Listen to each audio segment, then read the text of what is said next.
Bonjour à tous, ravi de vous retrouver sur Canary Play. Malgré la défaite des Nantais, c'était dimanche soir face à l'Olympique de Marseille au stade Vélodrome. On va revenir bien évidemment sur ce match et sur ce mauvais début de saison du FC Nantes. Mais tout de suite, le premier tweet, il est signé d'une personne plutôt connue.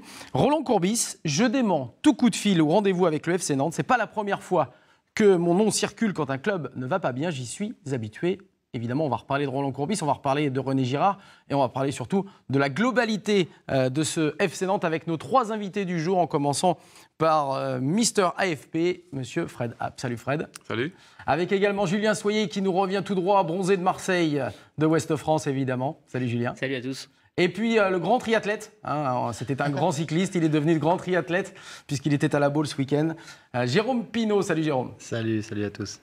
Messieurs, un petit premier tour d'horizon sur ce que vous avez vu, puisque certains étaient dans leur canapé, d'autres étaient au stade Vélodrome. On va commencer par Julien, qui était dans l'ambiance extraordinaire du stade Vélodrome. 23 000 personnes. Ouais, un stade bien dépeuplé en tout cas. Il y a eu du bruit en revanche, parce que c'était un match un peu foufou, où ça allait d'un but à l'autre. C'était un peu opération porte ouverte des deux côtés. Donc du coup, il y avait de l'ambiance et des actions. Mais c'est vrai que...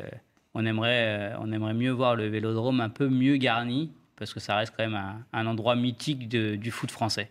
Et ça ne l'était pas, en tout cas, dimanche soir. Fred, toi, tu étais tranquillement dans ton canapé. Ouais. Tu t'es pas endormi ? Non, j'étais très attentif jusqu'au bout. Non, moi j'ai trouvé le match vivant, effectivement, intéressant dans un sens, relativement pauvre quand même globalement dans le jeu. On peut dire qu'il y avait quand même beaucoup d'erreurs de part et d'autre. Donc voilà, bon, avec le résultat qu'on connaît et qui est à la fois logique et un petit peu frustrant quand même pour les Nantais avec la dernière grosse occasion. Logique et frustrant, c'est ce que tu retiens aussi, Jérôme, de ce Marseille-Nantes ? Logique, oui, parce qu'on a vu quand même en première période surtout les Olympiens dominer le FC Nantes. Je crois que l'équipe de Nantes a marqué très tôt, mais ensuite on a beaucoup subi. Énormément subi. Et donc le score est logique, malgré, oui, effectivement, cette frappe sur la barre de Gilet et les quelques occasions, cette petite domination en fin de seconde période. Mais sur la globalité de la partie, le match ressemble beaucoup à ce que fait le FC Nantes depuis le début de saison, de la fébrilité, manque de communication, une équipe qui est vraiment pas en confiance et qui tarde vraiment à se trouver.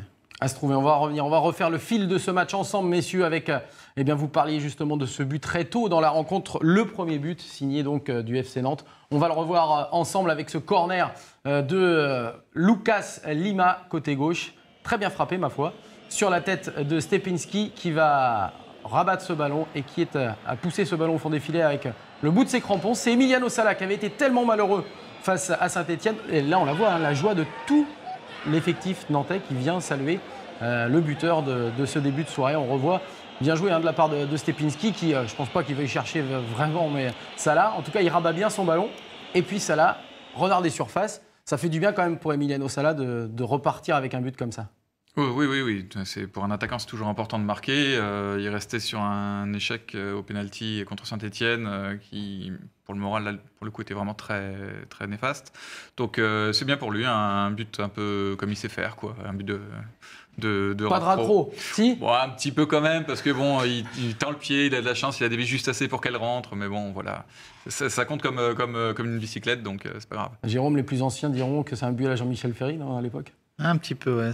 La patte qui traîne, il est là au bon endroit, on ne peut pas lui reprocher. Il est bien placé. Et il fait l'effort, on voit sur le début de l'action, de se démarquer, de suivre l'action. Donc, et c'est, à l'arrivée, il a un peu de réussite, mais il a tout fait pour être là où il faut, quoi. Mais je dirais que c'est presque un but à la Emiliano Sala, c'est-à-dire qu'il marque des buts quand il ne faut pas trop réfléchir, trop gamberger, quoi. On l'a vu contre Saint-Etienne, dès qu'il y a un peu de temps de réfléchir où je vais la mettre, il ne la met pas au bon endroit. Là, il faut qu'il mette le pied, il le sait. Il est au bon endroit, il le met, il y a but, tant mieux.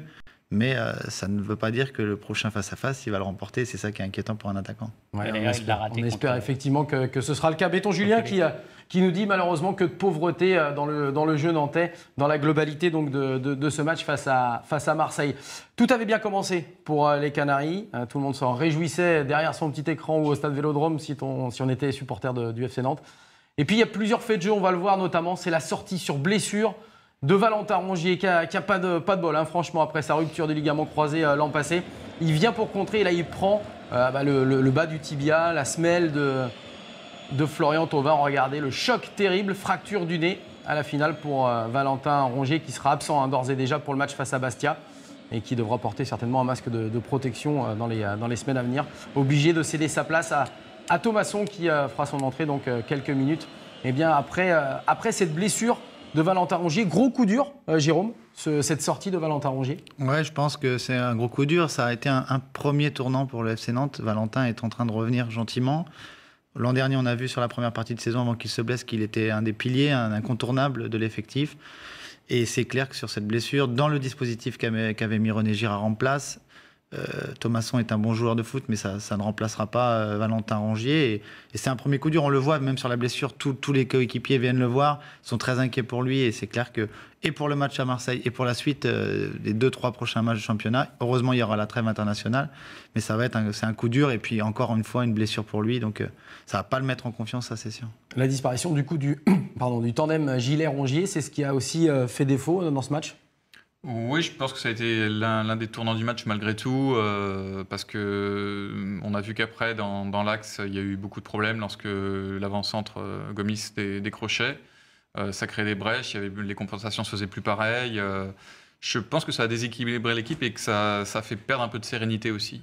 Effectivement, on va regarder bien évidemment les nombreuses occasions qu'ont eu les Marseillais, parce qu'entre la 2e minute, le but des Nantais, et la 37e, où il y aura une autre occasion pour le FC Nantes, il y a eu 35 minutes où les Marseillais ont poussé, ont dominé, les Nantais n'ont pas vu le jour, et c'était des vagues marseillaises. On va regarder toutes ces occasions de l'OM ensemble avec tout d'abord cette première volée signée Florian Thauvin qui passe vraiment au ras de la lucarne de Rémi Rioux.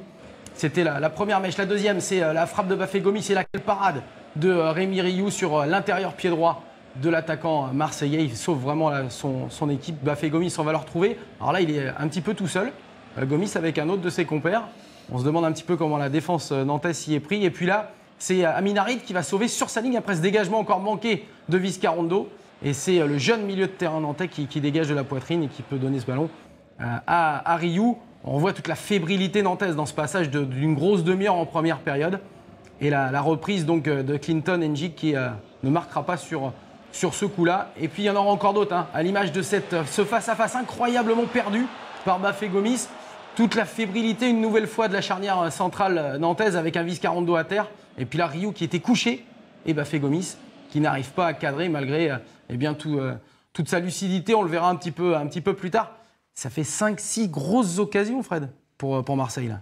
Oui, à la mi-temps, il aurait pu y avoir 3-1 pour Marseille, il n'y avait rien à dire, ça c'est clair. On ne va pas refaire le match. Si Nantes n'avait pas mené 1-0 si vite, peut-être aussi qu'ils auraient été plus haut après. C'est compliqué à dire.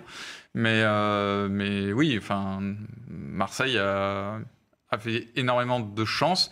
Et c'est pour ça que c'est d'autant plus frustrant que Nantes n'ait pas réussi à revenir avec un point, parce que là, c'était un beau hold-up quand même qui leur tendait les bras. Ouais. Mais encore une fois, la victoire marseillaise est 1000 fois méritée. On va revenir avec Jérôme et avec Julien justement sur ce début de match. Je voudrais vous poser une petite question. Avant cela, Patrice Cessis qui nous dit où en sont les blessés, surtout en défense centrale. Diego Carlos et Gigi. Visca a besoin d'une année sabbatique. C'est vrai que Vizcarrondo n'est pas extraordinaire depuis le début de la saison. A priori, d'après les dernières nouvelles, Julien en tout cas, c'est plutôt bon signe. Ils ont repris, l'un des deux en tout cas, a repris l'entraînement collectif. Oui, c'est ça. Aujourd'hui, je crois que c'est Gigi qui s'est réentraîné avec le groupe.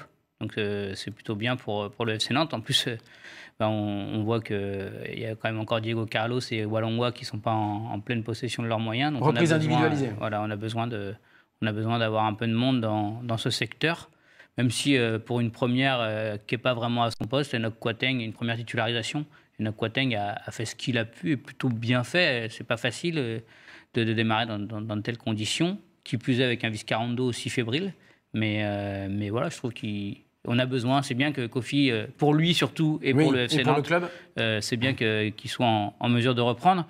Après, c'est vrai, juste pour rebondir sur ce que vous disiez, ce qui est vraiment regrettable, c'est qu'après avoir mené si vite, on pouvait se dire, voilà, là, on a un scénario plutôt favorable pour reprendre confiance, pour remettre un peu... Marseille est quand même aussi dans le trou et fébrile. Si pendant les 15-20 premières minutes qui suivent le but, on arrive à mettre la pression, à rester haut, Le Vélodrome, qui est déjà pas très garni, peut se retourner aussi contre l'équipe. Et je pense que ça, on n'a pas su saisir le contexte, quoi. Alors, c'est juste une très belle transition parce que c'est la question que je voulais vous poser, messieurs. On a entendu notamment dans les commentaires chez nos confrères de Canal qu'il y avait une incompréhension. Après le but, les Nantais voulaient rester haut et presser haut. Et visiblement, les instructions de René Girard étaient de redescendre un petit peu d'un cran pour ne pas se faire contrer. Jérôme, ça le fait marrer. Qu'est-ce que tu en as pensé, toi, de ça ? Bah non, ce qui ça me fait marrer, ça me fait pas rire, parce que c'est inquiétant de savoir que les joueurs réagissent complètement différemment à ce qu'on leur a donné comme consigne. Moi, je vais pas me faire que des copains peut-être, mais j'ai l'impression que ce match, avec Michel Descarriens, il l'aurait gagné. Et qu'aujourd'hui, René Girard veut faire jouer son équipe, mais qu'il n'a pas les moyens de faire jouer comme il a envie de le faire. Il n'a pas l'effectif pour. Non, et il n'a pas la qualité pour, il n'a pas l'entente pour. Il aurait fallu que ce groupe arrive plus tôt et que se connaisse mieux. Mais aujourd'hui, on est un peu dans l'urgence. Il faut faire appel à des valeurs humaines et on n'a pas vu de valeurs humaines sur ce match. La pire des choses, et moi ce qui me saute aux yeux, c'est la réaction des joueurs et de l'entraîneur. Alors, on sait qu'aujourd'hui, il faut faire beaucoup de communication et on ne peut pas trop se lâcher, sinon on se fait reprendre par de nombreuses personnes. Mais on entendra René Girard tout à l'heure. Ce qui m'inquiète, c'est d'entendre pas mal de Nantais dire ce match, il est passé à quelques doigts de la victoire. Non, si on regarde les images, il peut y avoir 4 ou 5 à 1 à la mi-temps. Et quand on dit qu'on a failli gagner ce match, alors si Gomis est un peu plus adroit, il y a 3 ou 4 à 1 et tu es loin d'avoir gagné ce match-là. Donc c'est là que c'est inquiétant, là, que la communication, c'est bien, mais il va falloir quand même voir les choses en face et c'est le danger. Le seul joueur qui voit les choses comme il fait, c'est Gillet. Gillet dit, c'est la crise, il faut en être conscient, il va falloir réagir très vite. Et on l'entendra. Simon Cussonnet qui nous dit en direct, des progrès et de la malchance, il faut continuer d'y croire en attendant le retour des blessés derrière. Il n'y a pas effectivement que de la malchance non plus. On rebondit sur ce que disait Jérôme, une équipe qui devrait mieux se connaître. Pourtant, la majeure partie de ses joueurs, ils se connaissent depuis le mois de juin. Oui, alors, c'est pas Mais enfin, faut voir qu'il y a un vrai changement culturel aussi dans le jeu qui leur est demandé maintenant par rapport à ce que faisait Der Zakarian. Donc ça demande du temps, ça demande énormément d'automatisme aussi. Et on a vu que c'est ce qui a manqué défensivement. Donc ça manque d'abord parce que des joueurs ne jouent pas forcément à leur poste. Moi, ce qui m'a, je dirais, presque plus inquiété encore, enfin, c'est surtout que ça se cumule, c'est aussi l'incapacité des Nantais à exploiter les espaces énormes que laissait la défense il y avait des trous béants. Ben oui, qui est quand même l'une des plus faibles de Ligue 1. Et donc, effectivement, que Nantes ne se soit pas créé, lui, plus d'occasions, quitte à en concéder, mais qu'au moins, devant, il se passe quelque chose. Ça, pour moi, c'est presque... Bon, c'est pas nouveau, on sait que c'est ça le problème principal de Nantes, mais voilà, on a l'impression que ça ne va ni devant ni derrière, et même pas au milieu. Julien, tu voulais intervenir? Ouais, non, c'est par rapport à ce que disait Jérôme tout à l'heure, c'est qu'on a une équipe qui pourtant, comme tu l'as dit, les joueurs sont arrivés tôt, le recrutement, mais une fois encore, il y a 1 an et demi, on disait, Franck Kita disait, il faut une équipe de recrues L1. Alors L1 française et en début L1 de française saison ou étrangère, mais voilà, et L1 ou même L2 à la limite, bon niveau L2, et là en fait au début de saison tout le monde se réjouissait d'un recrutement ultra international de jeunes joueurs. À l'arrivée on a quoi, des mecs, c'est des beaux paris hein, mais on a des garçons qui sont pas acclimatés pour l'instant à la Ligue 1, pas d'expérience, qui n'ont pas l'expérience et qui vont du coup n'ont pas la vocation à devenir les tauliers qui manquaient déjà l'an dernier. Or là, eh bien, il va en falloir des tauliers, des mecs qui sont capables de rentrer un peu dans l'art, des gars comme Gillet qui vont être capables de dire attention, on méritait de le perdre ce match, en tout cas pas forcément de le gagner. Il a même été plus sévère, on va l'entendre tout à l'heure.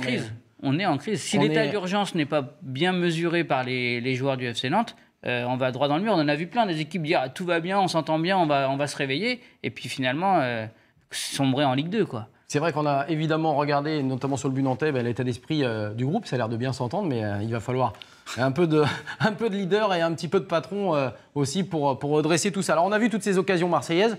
Inévitablement, ça a débouché de toute façon sur un but au milieu de première période. On va le voir ensemble sur un enchaînement magnifique, même si on verra une nouvelle fois que la charnière centrale n'est pas franchement sur le coup avec cette double combinaison entre Gomis et NJ qui est conclue parfaitement d'une frappe croisée à pied droit.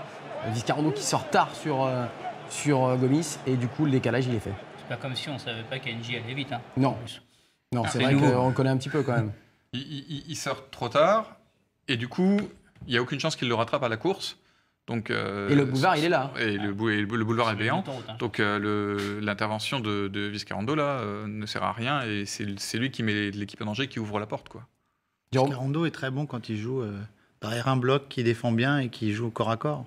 Dès qu'il y a des espaces, Vizcarrondo il est dépassé. Et quand on a l'adversaire comme il y a l'adversaire en face, Marseille et NJ, dès que Ça tu fait laisses mal, 4 mètres, ça fait mal. Hein. C'est clair qu'à la course, sur un 100 mètres, on parierait facilement sur la victoire d'NJ. Et là, balle au pied, il va très vite, il croise parfaitement, il a élevé la tête. C'est la sentence, ça devait tomber. On l'attendait de toute façon, ce but, il devait arriver.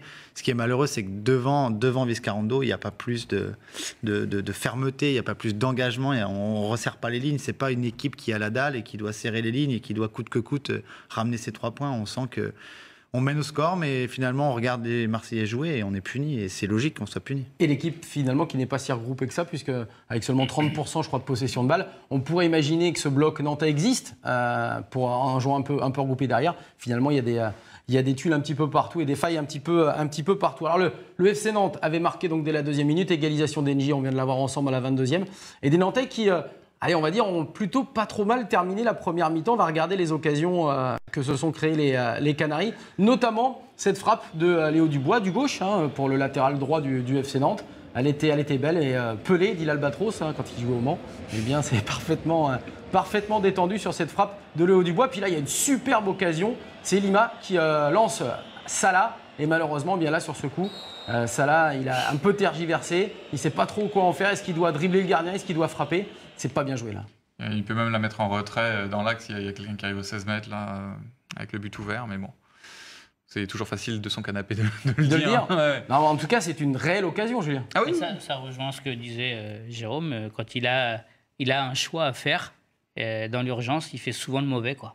Donc c'est pas le tueur qu'on connaît. Il avait une occasion un peu similaire contre Angers l'année dernière à la Beaujoire. Il l'avait transformé. Ça aurait pu être un déclic, mais je pense que c'est le mal d'Emiliano Sala. C'est un mec qui, alors on peut rien lui reprocher quant à son abnégation et sa volonté de faire des efforts. Lui, ça peut être un leader, ça peut être un gars justement qui... Oui, mais le problème, c'est qu'on a besoin quand même de mecs qui sont crédibles et légitimes sur le terrain. Le mec qui va rater 4 occasions franches en 2-3 matchs, à un moment, même s'il est le leader, quand Gomis il prend le ballon, il a déjà raté 3 occasions franches, il prend le ballon pour tirer le penalty. D'entrée, il sait qu'il va mettre une frappe forte au milieu du but. Il le met et on voit à un moment Thauvin qui essaye de lui réclamer de il tirer. Dit non, c'est moi le boss, c'est moi qui prends la responsabilité. Mais au moins, et puis il assume derrière, il la met. On a vu ce qui s'est passé avec Saint-Etienne, contre Saint-Etienne avec Emiliano Sala. Il a voulu le tirer à tout prix. Il a dit aussi à Babou, non, c'est moi qui sauf qu'il a fait une passe à Ruffier, quoi. Oui, sauf que ça faisait tellement longtemps que Nantes n'avait pas eu de pénalty. C'est on se demandait même s'il savait qu'il fallait poser les ballons avant de tirer. Il y avait heureusement qu'il y a un point blanc en fait, pas trop loin du gardien pour qu'il y ait. L'arbitre, c'est bien là, monsieur, qu'on pose le ballon. En tout cas, on en rigole, mais c'est vrai que il faut malgré tout avoir une forme de légitimité sportive et pour l'instant à Nantes, ceux qui pourraient endosser ce rôle, ils se cherchent trop. Alors, un partout à la pause, c'était, on ne peut plus, non pas mérité, mais on ne peut plus flatteur pour le FC Nantes qui s'en sortait plutôt bien. Il y avait eu le but d'Engie. On va le revoir, me grille pas toutes mes cartouches déjà. On va le revoir après. Mais je l'ai gardé un petit peu avec d'autres occasions. On va voir surtout le deuxième but marseillais qui est intervenu assez rapidement au début de seconde période avec cette incursion, mais tellement facile, on va le voir dans la surface, de Gomis qui se permet de dribbler 2 joueurs. Et puis derrière, alors penalty, pas penalty, honnêtement, le pied d'Enoch Kouateng qu'il tend en fait, Gomis vient buter sur le pied, il y a faute inévitablement, l'arbitre qu'il siffle penalty, il n'y a pas de scandale là. Non, il n'y a rien à dire. Voilà, après Enoch Kouateng, il essaie d'intervenir, il va pas pour être méchant mais pour piquer le ballon. Et puis derrière, comme le disait Julien, grosse frappe en plein milieu et Rémi Rioux qui encaisse, si je ne dis pas bêtise, son 14e penalty depuis Nantes est en Ligue 1. Il en a arrêté un. Enfin, plutôt, Cazerie, le Bordelais, lui avait offert parce qu'il avait loupé sa Panenka. C'est franchement pas, on va dire, le type d'exercice qu'il raffole, Rémi Rioux. Non, mais tu ne dois pas le prendre déjà, le penalty. Oui, au-delà de ça, et le gardien n'est pas obligé non plus. On ne peut pas avoir des Michael Landreau dans toutes les générations. Il y a quand même beaucoup plus de gardiens qui en prennent qu'il en arrêtent. Mais sur l'action, on le voit encore. Vizcarrondo n'est pas là. Il fait à peine un effort. Et ensuite, il regarde l'action se dérouler. Kouateng se couche trop vite pour moi, alors qu'il y avait encore Léo Dubois derrière. Donc même s'il y a une frappe, il y a moyen de contrer encore une fois Gomis derrière. C'est preuve de fébrilité, c'est preuve d'un manque d'engagement et d'une équipe qui a peur. Une naïveté d'expérience aussi pour Koueteng. C'est vrai que c'est sa première titularisation en Ligue 1. Un poste qui n'est pas le sien. Un poste qui n'est pas le sien. Donc c'est vrai que sur l'action, on se dit qu'il fait preuve d'un peu de naïveté et qu'il ne doit pas se jeter, mais bon, voilà. À vitesse réelle, je pense qu'il va intervenir. Il va intervenir et malheureusement... Il pense l'avoir et malheureusement, bon, ça passe trop vite. Ça va un petit peu trop vite pour lui. Alors l'OM qui reprend donc sa marche en avant, 2-1, la confiance évidemment dans les rangs marseillais qui vont se créer d'autres occasions, on va les voir ensemble, ces occasions de but parce qu'il y en a eu encore quelques-unes, notamment cette tête de Gomis. Mais alors là, il faudra m'expliquer comment un garçon comme Gomis peut être seul à ce point dans la surface de réparation. Incroyable. C'est hallucinant. Il est au point de pénalty, puis il sait où il est le point de pénalty. Et puis là, ça va être la volée de Clinton Ng qui ne va pas être cadrée, mais qui aurait pu faire mouche également, étrangement seul à l'entrée de la surface de réparation. Mais là cette occasion-là de Gomis, Julien, c'est hallucinant, il y a un problème. Oui, il y a un problème, et puis ça rejoint ce que disait Jérôme, encore une fois, on ne voit pas cette équipe qui a faim, qui a la dalle, parce qu'en fait, la tête de Gomis... La dalle, c'est pour Angers, c'est la dalle angevine. Mais la tête de Gomis, elle est avant le penalty. Et... normalement, un partout, on est encore plus à avoir très faim. C'est 48e minute de jeu, donc on sait que les débuts de période sont toujours des moments choisis par une des deux équipes pour mettre la pression. C'est incroyable et ça renvoie une fois encore à ce manque de compacité, d'unité de groupe pour faire face à une éventuelle pression marseillaise. Et là, on laisse le joueur le plus dangereux de la première période. Alors pas le plus efficace, mais le plus dangereux seul, complètement seul. On se demande même s'il y a des consignes sur qui devait marquer Gomis. Alors après, marquage de zone, marquage individuel. Ouais, mais le marquage de zone, ils ont laissé une belle zone en tout cas. C'est ça, non, et puis on peut pas marquer l'homme invisible dans sa zone, quoi. Je veux dire, s'il y a personne dans ta zone, tu vas faire du marquage sur l'homme, sur un coup de pied arrêté. Tu peux pas juste rester dans ta zone et attendre si le ballon vient chez toi. Donc, alors vous aurez l'occasion d'ailleurs, parce que pour ceux qui voudraient revoir la globalité du match, je l'ai pas mis dans ces images, mais on voit très bien sur le marquage au départ. Il y a Gillet, il y a Vizcarrondo qui entoure Bafé Gomis. Vizcarrondo recule, Gillet recule, et du coup Vizcarrondo, il est persuadé que celui qui est à côté de lui, c'est Gomis, et en fait c'est Gillet. Donc les deux Nantais se sont marqués ensemble. Ils se parlent pas. Donc non, ça se parle pas. Ça ne se parle pas énormément. Donc on vient de voir pourtant Gillet est wallon, donc il parle français, Gillet. Ah oui, et puis bien, il parle très très bien. On va regarder les occasions du FC Nantes en deuxième mi-temps, parce qu'il y en a eu aussi quelques-unes. Pardon, en commençant, on vient par ce petit centre de Bamou, piqué pour la tête de Thomasson qui est beaucoup trop sur le gardien. Il n'a pas cherché à viser le poteau. Et puis surtout cette occasion, la 79e minute, le centre de Kachaniklic et la reprise de Guillaume Gillet qui vient fracasser la barre transversale. Elle était magnifique, cette reprise de volée. L'action était belle d'ailleurs aussi. C'est un temps fort des Nantais avec des Marseillais qui étaient complètement à la rue à ce moment-là. Et malheureusement, quand on dit que ça ne veut pas sourire, ça ne veut pas sourire. Non, c'est clair, c'est un moment où avec un peu de réussite, une équipe en confiance met le but. Là, ça manque de chance, c'est clair. L'action est bien menée, l'action est bien faite, et pourtant pendant toute la période, et notamment cette période-là de temps fort, il y avait la place entre les lignes de se créer d'autres occasions comme celle-ci. À Nantes, on a quand même pris l'habitude de marquer après 2-3 occasions et pas du premier coup. Et là, ça aurait été un petit hold-up quand même d'aller chercher ce deuxième but parce qu'on était dominé. Je ne suis pas d'accord, Julien. Ah, et quand même, quand on revoit le nombre d'occasions et quand on voit le match. Sur la globalité du match, oui, Autrus aussi qui nous dit. Marseille mérite de gagner cette partie-là. Et que dire de Stepinski sans ballon ou alors d'Emiliano Sala? Rien par les ailes. Thomsen, point d'interrogation. Difficile de jouer sans ailier pour Autrusso. C'est sur Twitter et l'opinion du chef, Fred. Oui, parce que quand on voit l'activité d'un Gomis qui décroche, qui vient participer au jeu, on a très très peu vu les avant-centres le faire et, du côté nantais. Et ça manque parce que ça donne des relais, ça donne des solutions, ça permet de conserver le ballon, ça peut éventuellement... Il avait essayé de le faire contre Saint-Etienne, oui. On ne l'avait pas beaucoup servi. Il décrochait sans cesse, on ne l'avait pas beaucoup servi. Et c'est vrai qu'à Marseille, on n'a pas beaucoup vu ce genre de choses se faire. Alors, Julien Soyer parlait tout à l'heure de Clinton Ng, qui était parti comme une flèche à un moment donné dans le match. On a voulu faire un petit focus sur l'arbitrage, même si l'arbitrage de M. Jaffredo, il n'y a pas grand-chose non plus à dire, parce qu'il n'est pas tout seul sur le terrain. On va revoir ensemble.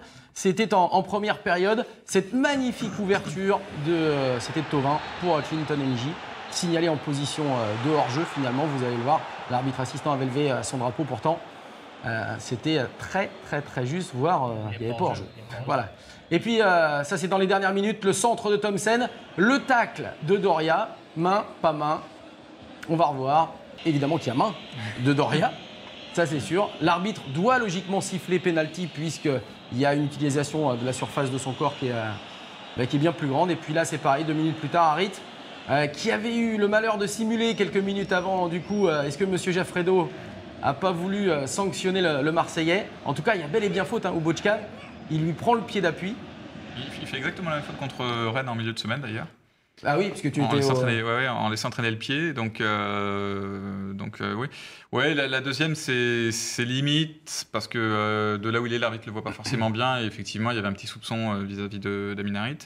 La main de Doria, oui, il y a pénalty. Il n'y a rien à dire. Là on se demande, c'est toujours pareil, on se demande à quoi sert l'arbitre assistant qui doit avoir normalement une bonne vue là-dessus s'il est un peu attentif. Donc, les Nantais vont plus râler auprès de l'arbitre assistant d'ailleurs qu'auprès de l'arbitre de champ. Jérôme? Oui, non, mais sur le contact, sur Harit, il y a le même contact que sur Gomis en première période. Sauf qu'il est un peu moins flagrant. Sauf que voilà, il y a une équipe qui domine, qui pousse, l'arbitre est là. N'oublions pas quand même qu'on aurait pu aussi ne pas marquer un point contre Saint-Etienne parce que le but de Pajot était valable. Donc sur une saison, ça s'équilibre. Ouais, je pense allez, que ça on l'entend bien celle-là. Non, mais t'y crois? Ouais, pas pour les grands clubs. Alors on enlève Paris, on enlève peut-être d'autres, mais sur les clubs comme le FC Nantes, je pense que sur une saison, on ne peut pas se plaindre. Et de toute façon, quand on voit le contenu, on n'a pas le droit de voir que les fautes de l'arbitre. Quand on est entraîneur, il faut voir autre chose. Merci pour la transition. On va écouter René Girard qui était en conférence de presse juste après le match. Les traits tirés, le regard un peu noir, pas beaucoup d'ironie dans ses propos. Et surtout, vous allez l'entendre, c'est notre confrère Michel Aliaga qui lui fait remarquer justement après coup que les fautes d'arbitrage n'ont pas eu lieu uniquement du côté nantais, mais qu'il avait par exemple oublié sur Clinton Ng un hors-jeu qui était inexistant. Écoutez la réponse assez agressive de René Girard. Vous pensez que vous méritez de gagner ce soir? En tant que Marseillais, oui, je pose une question con, ouais, c'est vrai. Excusez-moi, ouais. Ouais, c'est comme si, là, vous êtes assez grand pour vous faire votre opinion. On a perdu contre plus fort que nous, 2-1, ils l'ont mérité, point. Voilà. On va pas, je vais pas faire la une des journaux parce que j'ai dit que, voilà, tout est interprété comme vous en avez envie, donc je dirai rien là-dessus. Voilà, je trouve qu'on n'a pas été gâtés, voilà. On n'a pas été gâtés, dit René Girard. On a vraiment la sensation que la faute en incombe à tout le monde, sauf au FC Nantes. Ouais, c'est vraiment ce qui est regrettable parce que quand je n'étais pas complètement d'accord avec Jérôme sur les occasions ratées, ça fait partie d'un match de foot. Nantes a eu la chance que Marseille soit très maladroit, que Gomis soit très maladroit en première période. Ça les a maintenus en vie. Sur la fin de match, il y a effectivement 1 voire 2 pénaltys. En tout cas, un des deux doit être sifflé. Maintenant, René Girard, c'est ça qu'il doit tenir comme discours. Dire, voilà, on a eu de la chance. La première mi-temps, on n'y est pas. Mais en deuxième période, on a la barre et on a un pénalty au moins qui doit être sifflé. Et là, on aurait mieux compris son courroux. C'est son oubli de la première période. Si on l'entend, Nantes a fait un match parfait ou presque. Il dit quand même, Nantes a fait le match qu'il fallait faire. Non, ils ont quand même oublié de jouer pendant de la 2e à la 40e minute, quoi. Vince Sylvain qui nous dit pas de pénalty pour les mains sur les tacles glissés comme cela, consigne IFAB depuis déjà quelques années. Ah bon, j'avais vu des pénaltys sifflés quand même pour ce type d'action, mais bon, on peut également se tromper. On va regarder le classement de la Ligue 1 ensemble, même si ça va nous faire un petit peu mal au cœur de voir que le FC Nantes est non pas relégable, puisqu'il est 18e, mais il est barragiste, parce qu'on le sait maintenant, il n'y aura que 2 descentes directes et puis un barrage entre le 18e de Ligue 1 et le 3e de Ligue 2. On se rapproche de la fin de l'émission, on va écouter de nouveau René Girard qui a décidément été dans un grand jour. Il y a un journaliste qui arrive certainement en milieu de conférence de presse. Regardez comment il lui parle. Et écoutez. Pourquoi j'ai parlé anglais là, non? Ah, tu es arrivé en cours de route, ouais, t'as pas changé, je vois. Hein? Ah, d'accord. Non, il n'a pas été pour nous, ouais, t'as bien compris. Tu n'as pas besoin de suivre toute la conférence, tu arrives au bon moment. Non, ouais, je trouve qu'on n'a pas été beaucoup aidé, pour pas dire. Il fait pas profil bas, René Girard. Il est plutôt offensif, plus dans ses interviews. Oui, de toute façon, c'est pas quelqu'un qui est connu pour être ni très aimable, ni mettre particulièrement les formes. Ce qu'il est capable d'autocritique, on peut toujours se poser la question. Le climat est tendu pratiquement depuis son arrivée pour lui aussi. Mais justement, est-ce que dans ces cas-là, est-ce qu'on n'essaie pas d'être un petit peu profil bas, Jérôme? On fait profil bas et surtout, j'ai pas de leçon à donner, mais quand on est comme ça devant la presse, ça fait partie de son travail. Je veux dire, il est quand même pas tout jeune, il sait comment ça se passe et il doit répondre des failles. Et quand il est comme ça, aussi offensif en conférence de presse, quand on le voit aussi fébrile sur le banc et sans arrêt s'adresser à son fils de savoir comment on fait et quel changement on fait, qu'il ait ce comportement-là et sur le terrain et après, ou alors qu'il ne l'ait pas, mais qu'il choisisse entre les deux, parce que de s'en prendre aux journalistes qui sont là pour faire leur travail et demander ce qu'il en a pensé, et ça ne va pas lui faire gagner des points. Donc il faut qu'il montre enfin la patte. Girard, il est là parce qu'il a un palmarès, il est là parce que c'est quelqu'un qui fait du beau jeu. Ah bon, mais on attend de voir. Pour le moment, ça sent le match de barrage contre Reims. On connaît l'entraîneur à Reims. Tout le monde y pense, décidément, déjà. Ça peut faire un beau duel. En tout cas, il va falloir que le FC Nantes, René Girard et ses joueurs réagissent très vite. On va écouter Julien tout à l'heure, mais on va tout de suite aller voir la réaction de Guillaume Gillet. C'était juste à la fin de la rencontre face à l'Olympique de Marseille. Il était au micro de nos confrères de Canal+, on l'écoute. On est dans la zone rouge, donc voilà, les chiffres parlent d'eux-mêmes. On travaille pas suffisamment, il faut croire, que ce soit à tous les niveaux. Donc prochain match à domicile contre Bastia, il faut impérativement l'emporter et essayer de se donner un peu d'air. On ne travaille pas suffisamment, faut croire. Qu'est-ce qu'on peut interpréter comme ça, Julien, là, sur la réaction de Guillaume Gillet? Guillaume Gillet, c'est quelqu'un qui est assez cartésien, finalement, et qui s'appuie sur des faits. Aujourd'hui, c'est le seul à dire on est 18e, les résultats ne sont pas là, on est en crise. Enfin, c'est une situation de crise. Ça englobe tout. Ça veut dire qu'il veut, par cette phrase-là, il veut jeter l'opprobre sur personne et sur tout le monde en même temps. C'est plutôt adroit de sa part. Et c'est aussi un peu ce sur quoi je voulais rebondir tout à l'heure. René Girard, en attaquant comme ça sur l'arbitrage, on en pense qu'on en veut, mais il a toujours été respecté par ses vestiaires parce que il n'attaque pas ses joueurs. Il n'attaque pas ses joueurs. Il les protège. En faisant ça, ça lance un thème. Et ça lui évite de devoir s'expliquer peut-être sur certains de ses choix, comme pourquoi il a sorti Thomasson à la 76e alors qu'il l'avait fait entrer à la 12e. Au 12e, ouais. Et ensuite, ça lui évite de devoir peut-être fustiger le comportement d'un secteur ou d'un autre, ou d'un joueur ou d'un autre, et de garder ça en interne parce qu'on sait qu'il protège ses joueurs et lui, il est plutôt vivons cachés pour vivre heureux, quoi. Donc, allez, on va écouter, là c'est Monté Thomas qui nous dit sur Twitter en direct, quand tu parles des arbitres ou des erreurs des autres, ça t'évite de parler de ton jeu, et là il te rejoint, et de tes propres carences. On va regarder ensemble, messieurs, ce qui attend les Canaries dans les prochains jours au niveau de son calendrier. La réception de Bastia qui là s'avérait vraiment cruciale pour le FC Nantes, des Nantais qui doivent impérativement s'imposer. Déplacement à Lorient après la coupure internationale, et puis réception de Rennes dans un derby qui sent déjà la poudre pour le FC Nantes qui va devoir vraiment réagir. On a quelques secondes simplement pour parler. On a entendu justement, puisqu'on a donné le tweet de Roland Courbis en tout début d'émission, que Courbis pourrait être appelé au chevet du FC Nantes. Après Girard, Courbis, est-ce que Fred, toi qui connais bien le personnage aussi, puisque tu as suivi Rennes, et tu suis Rennes, c'est la solution? Pour moi, la solution, c'est pas l'entraîneur de toute façon à Nantes. La cause n'est pas l'entraîneur. Oui, enfin, changer d'entraîneur. Et j'ai vu un tweet passer qui disait qu'on peut mettre Guardiola ou Mourinho, ce serait exactement la même chose. Donc, sincèrement, les problèmes du FC Nantes, ça vient pas de l'entraîneur. Bon, maintenant, je pense que Courbis n'est pas intéressé. Je pense que ça se fera pas. Il a dit qu'il donnerait sa destination mi-décembre. Oui, non. Donc, et puis, il faut le dire clairement, il y a des tas de gens il y a des tas d'entraîneurs, quand ils ont un peu le choix, ils iront presque, je dirais, partout sauf à Nantes, hein, pour des raisons qu'on connaît, les relations internes au club qui sont pas bonnes. Donc, si on devait changer Girard aujourd'hui, on aurait du mal à trouver quelqu'un, et ce serait certainement pas quelqu'un qui a encore un petit peu de prestige dans la profession comme Roland Courbis. Bon, Jérôme, toi qui es consultant RMC, on sait que Roland Courbis est aussi là, il t'en a pas parlé, non? Non, il m'en a pas parlé, non. Et je pense pas que ce soit pareil. La solution... Elle va venir d'où, la solution? Et la solution, elle va venir du terrain. Il va falloir que ces joueurs-là, que les dirigeants du club ont choisis, et je dis bien l'ensemble des dirigeants du club, se mettent à jouer au football ensemble. qu'on change l'entraîneur aujourd'hui, c'est quand même très tôt et en même temps, c'est pas la solution. On voit bien, on a choisi les joueurs, on a choisi l'entraîneur, qu'on nous démontre que ça va marcher. C'est pas inquiétant, Julien, même si on est né qu'à la 7e journée de championnat? Si, le bilan est inquiétant. Il est plus mauvais que l'année de la première descente du FC Nantes.